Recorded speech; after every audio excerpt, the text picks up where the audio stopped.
Jean chapitre 3, le verset 27. Jean répondit, personne ne peut rien recevoir s'il ne lui a été donné du ciel.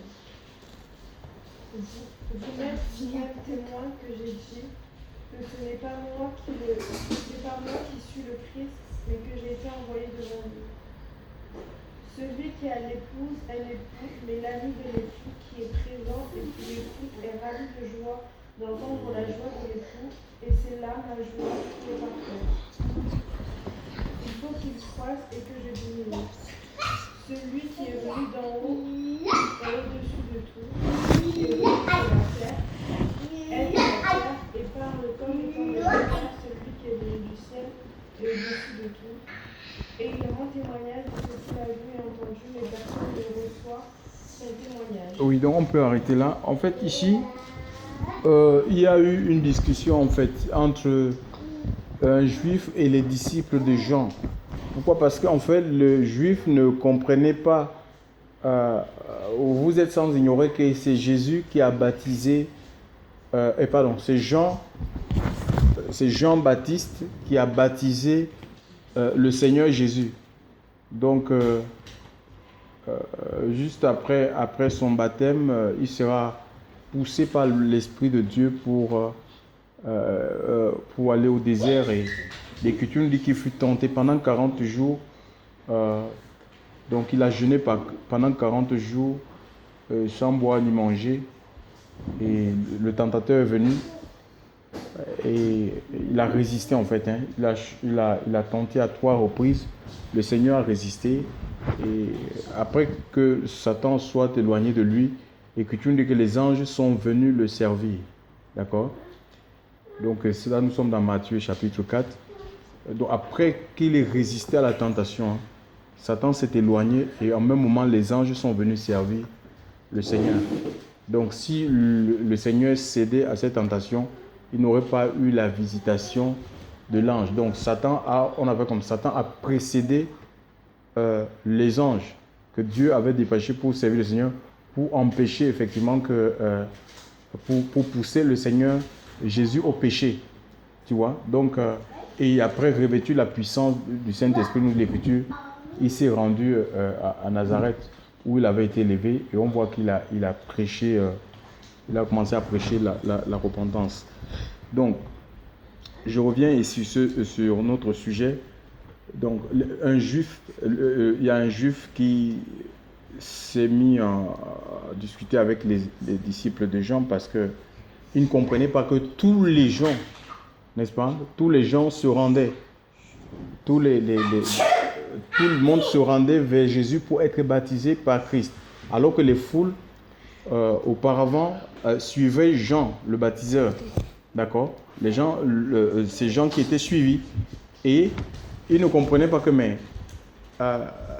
quand Jésus est rentré en scène, donc la gloire de Jean, la gloire que Jean avait auprès des personnes a commencé à diminuer, tu vois, et tout le monde allait vers le Seigneur, se tourner vers le Seigneur, et ils vont venir vers Jean, vers Jean, les disciples de Jean, et se dit que celui que tu as baptisé au-delà du Jourdain, tous vont à lui.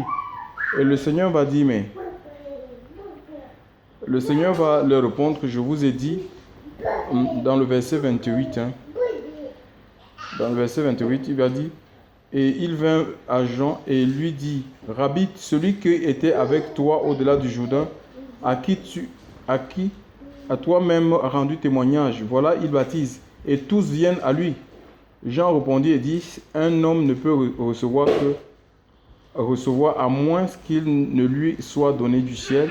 Vous-même, vous me rendez témoignage que j'ai dit, ce n'est pas moi qui suis le Christ, mais je suis envoyé devant lui.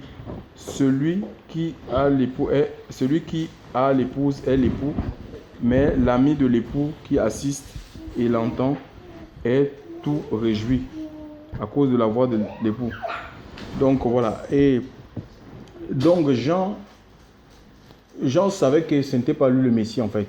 Et il n'a pas essayé d'attacher les hommes à lui ou à son service. Donc c'est l'erreur que beaucoup d'hommes de Dieu aujourd'hui font. Donc lui, Dieu utilise les gens, il utilise les hommes pour interpeller les hommes. Mais en même temps, il faut qu'on sache que les âmes, même si Dieu passe par nous pour attirer les âmes, pour amener les âmes à Christ, pour baptiser des personnes, peut-être recevoir des grâces, ça peut être des guérisons, les dons spirituels. Le plus important, c'est que ces gens-là suivent le Christ, en fait. Qu'ils soient attachés, même s'il arrive qu'ils se détachent de nous. Parce qu'il y a des gens qui se sont détachés des gens, qui croyaient dans le ministère des gens. Et à un moment donné, ils se sont détachés parce que le Seigneur était déjà là. Donc il fallait suivre le Christ. Et Jean a présenté. Il ne s'est pas présenté comme Christ. Il n'a pas usurpé la place du Seigneur.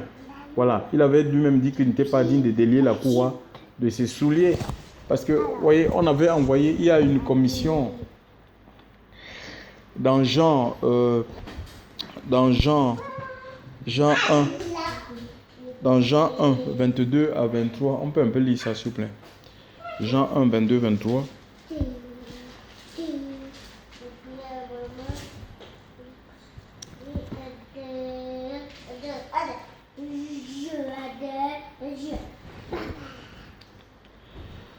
Quelqu'un peut lire?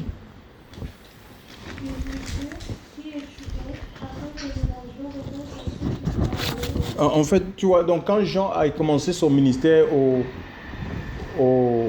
bord du Jourdain, nous dit l'Écriture, pourtant c'était un fils de Lévite. Il était fils de Lévite. Son père il s'appelait Zacharie, donc son père était sacrificateur. Et dans le sacerdoce dans l'ancienne alliance, c'était ce sacerdoce-là, le sacerdoce aaronique ou lévitique était transmissible, c'était de père en fils. Tu vois, c'est pas comme aujourd'hui. Nous sommes rentrés dans un autre sacerdoce qui n'est pas transmissible, le sacerdoce de Jésus ou le sacerdoce royal. C'est un sacerdoce qui n'est pas, la prêtrise n'est pas transmissible. Hein, on ne peut pas, là où on est là, on ne peut pas dire après moi, par exemple, comme le Seigneur m'a donné la vision, que après moi c'est mon fils qui va me succéder. Imagine un peu que si Dieu met dans le cœur de mon fils, par exemple, d'être conducteur de tram ou de train, pompier, gendarmerie, tu vois, disons même conducteur de tram. Après moi, je vais me poser, non, il faut que je te prépare pour ma succession, tu dois continuer. Est-ce que c'est le plan de Dieu, c'est la volonté de Dieu? Il n'a pas forcément besoin d'avoir la posture d'un pasteur, un apôtre pour être utilisé par le Seigneur. Le Seigneur utilise les disciples et le Seigneur peut-être lui met d'être dans le conducteur de tram parce que par rapport à ce métier, il veut toucher des masses, tu vois, pour qu'ils puissent témoigner. Et c'est comme ça que nous, on modifie le plan du Seigneur dans la vie de beaucoup de personnes. On ne peut être heureux que là où le Seigneur nous veut. Donc, on ne peut pas parler comme de succession, un peu comme du temps de Élie. Eh oui, c'est Élisée qui doit remplacer Élie. Non. Personne n'a remplacé l'apôtre Paul dans son ministère. Personne n'a remplacé Jacques. Tu vois, l'apôtre Jacques, personne n'a remplacé l'apôtre Pierre. On ne voit pas ça. Donc, chaque génération doit vivre son réveil. Et ce réveil sera fonction du niveau de consécration, en fait. Si une génération se consacre à Dieu, cette génération va vivre Dieu, va expérimenter la puissance de Dieu. Dieu va accompagner, d'accord? Dieu va accompagner ces personnes. Dieu ne nous accompagnera pas parce qu'on s'est mis dans la posture d'apôtre, prophète ou remplaçant de mon père, successeur de mon père. Dieu va nous accompagner tout simplement parce que on est disciple, tu vois, parce qu'on est son disciple. Voici les signes qui accompagneront ceux qui auront cru à mon nom, ils chasseront les démons, ils parleront de nouvelles langues. Dieu nous accompagnera parce que nous suivons la vision un peu comme les apôtres. La Bible nous dit, alors que le Seigneur les a demandé d'aller prêcher l'évangile, ils ont obéi. Le Seigneur est allé au ciel et l'Écriture nous dit, dans Luc 16, le dernier verset, que Jésus les a accompagnés la parole qu'ils annonçaient par des signes, par des miracles, par des prodiges. Pourquoi? Parce qu'ils étaient dans l'obéissance. Donc c'est un problème d'obéissance. Jean ici, on va envoyer, il y a une commission rogatoire. il y a une commission rogatoire qui sera envoyée au bord du Jourdain. La commission rogatoire, c'est quoi? En droit, en matière de droit, on parle de commission rogatoire lorsque un juge, n'est-ce pas, charge un autre juge, ou dans certaines législations, hein, donc ça peut être une autorité de police, gendarmerie, pour instruire ou rechercher des preuves dans une affaire donnée. Parce qu'ils ne comprenaient pas, ils sont allés, ils ont dit, mais dis-nous pas qui tu es. Ils voulaient en savoir davantage sur la personne de Jean, son ministère, d'où qu'il a mandaté ces personnes-là. Et ça, c'est le Sanhédrin. Le Sanhédrin qui était le conseil suprême religieux. En même temps, ils avaient des pouvoirs politiques, judiciaires, législatifs. Et tout, c'était des hommes de loi. Ils voulaient, ils ont vérifié dans des promotions, parce qu'à l'époque, il y avait deux grandes écoles, l'école de Chamaï et l'école de Hillel. C'était des grandes écoles qui formaient les rabbins. Donc, même l'apôtre Paul est passé par ces écoles-là. Donc, sûrement, ils ont regardé toutes les promotions, ils ont regardé des listes, ils sont allés fouiller, ils n'ont pas trouvé le nom de Jean dans les promotions, peut-être les promotions récentes. Mais au même moment, il était utilisé par Dieu, il avait un message, il dégageait une certaine assurance. C'est quelqu'un qui, sur le plan des questions doctrinales, c'était un homme assis. Et ça amène les gens à poser des questions. C'est pourquoi ils ont voulu en savoir de qui il détenait son autorité. Tu vois? Donc voilà. Et Jean va le dire que on a lu le verset 23. Lisez le verset 23 de Jean 1.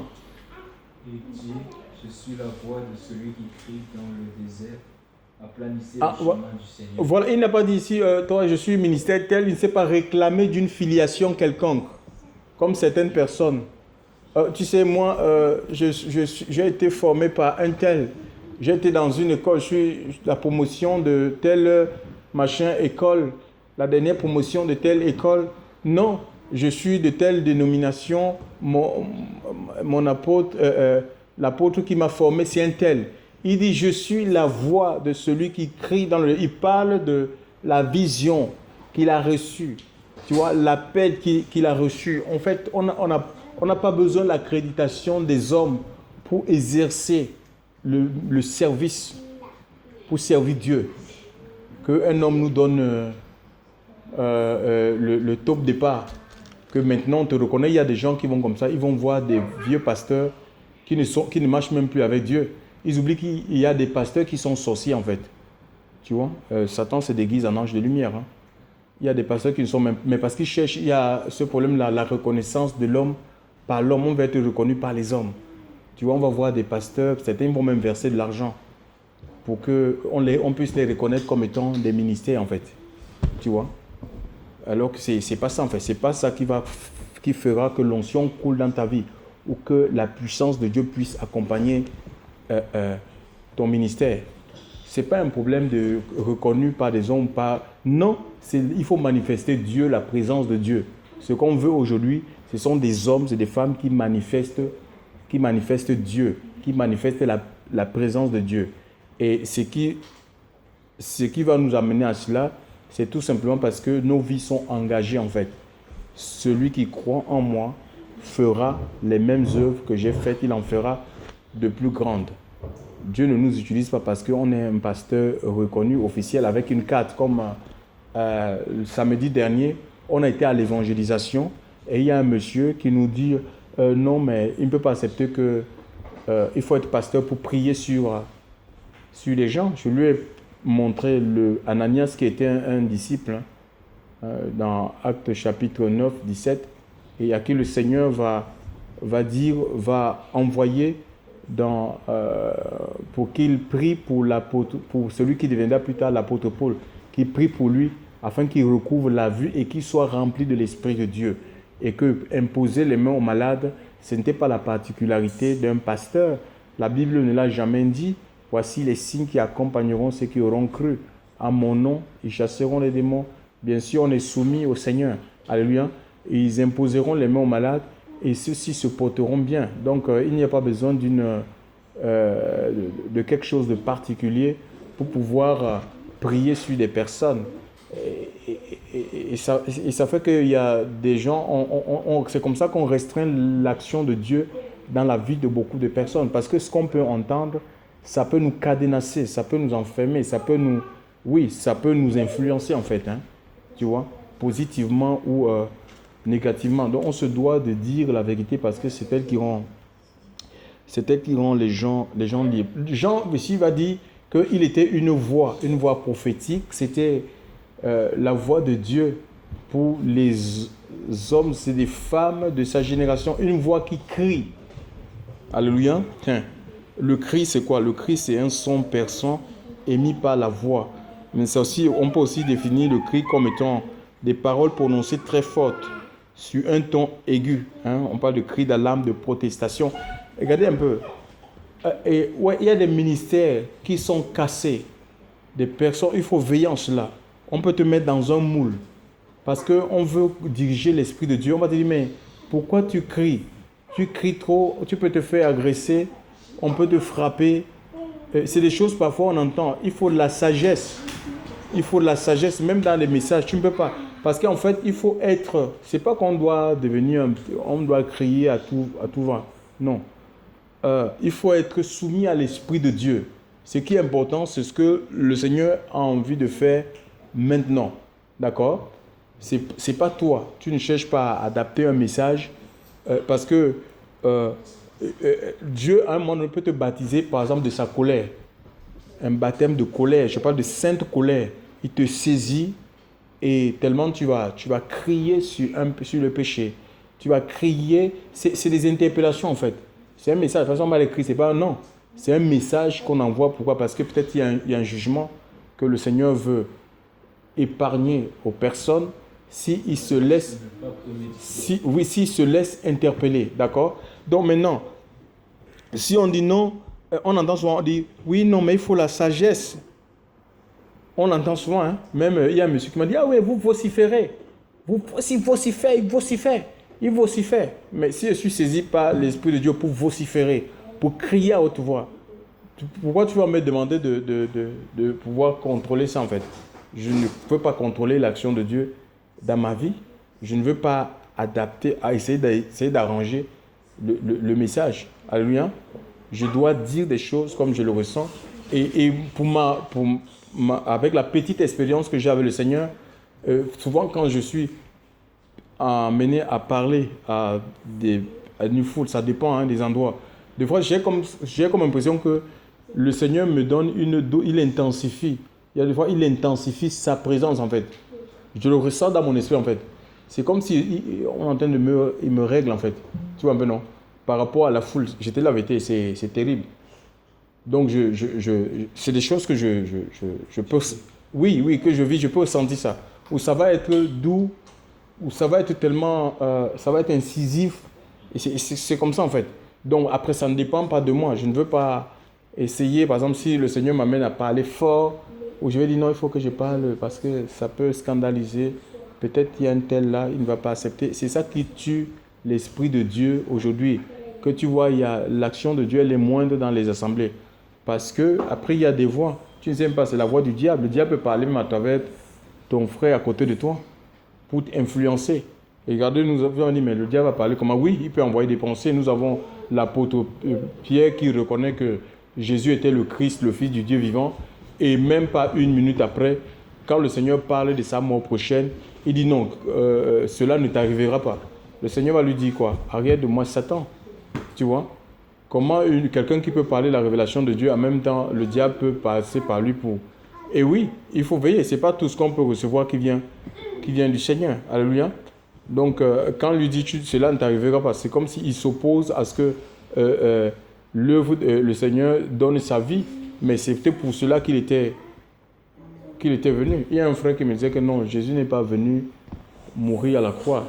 Dieu m'a amené à donner des versets, à chercher des versets, à lui envoyer, et il s'est laissé persuader. Il fréquente l'assemblée là. Il me dit que le Seigneur n'est pas venu mourir à la croix, mais j'ai dit mais c'est la rigolade ça. Tu vois? Donc voilà, regardez la sagesse dans le proverbe. On va lire Proverbe 1, verset 20. Proverbe 1, verset 20.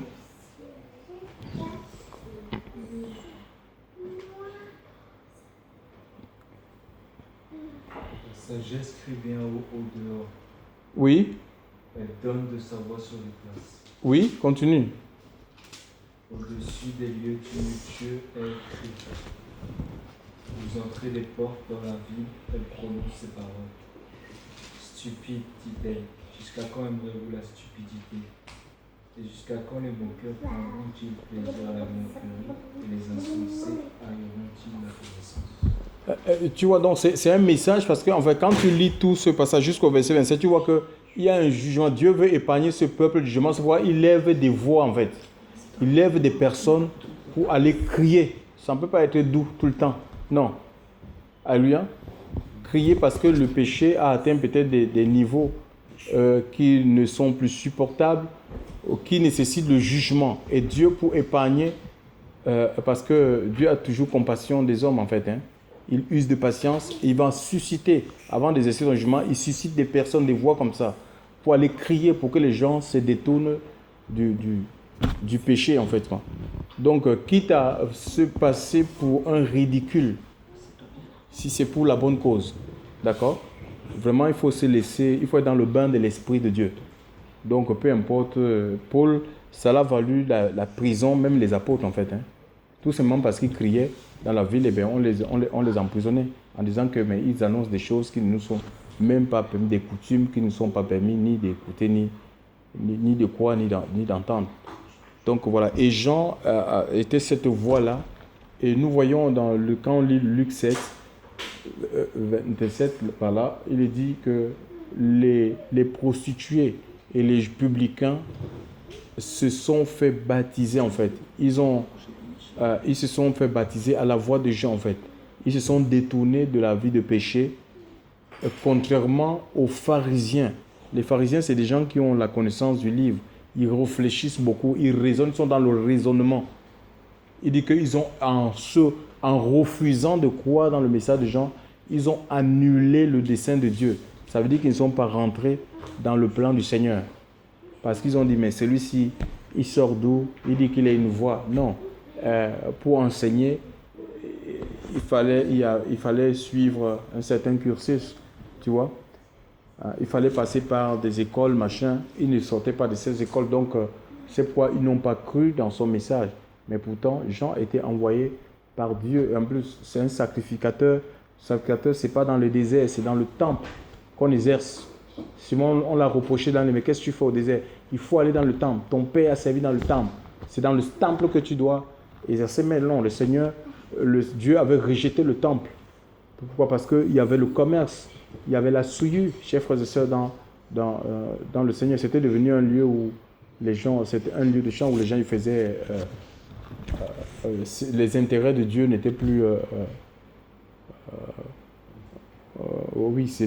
n'étaient plus servis. Les hommes s'étaient accaparés de la gloire de Dieu. Et aujourd'hui, Dieu agit, continue à agir comme ça. C'est en dehors des églises que les gens vivent l'action de Dieu. On voit aujourd'hui dans les églises, elles sont complètement... Les églises sont malades, elles sont mortes. Il n'y a rien, c'est plus de l'animation, c'est des jeux. On entraîne des gens dans une forme de prophétie. On leur raconte des prophéties un peu comme des marabouts. Où voilà, c'est ton grand-père qui te tue. Et il y a beaucoup de gens qui aiment entendre des choses comme ça.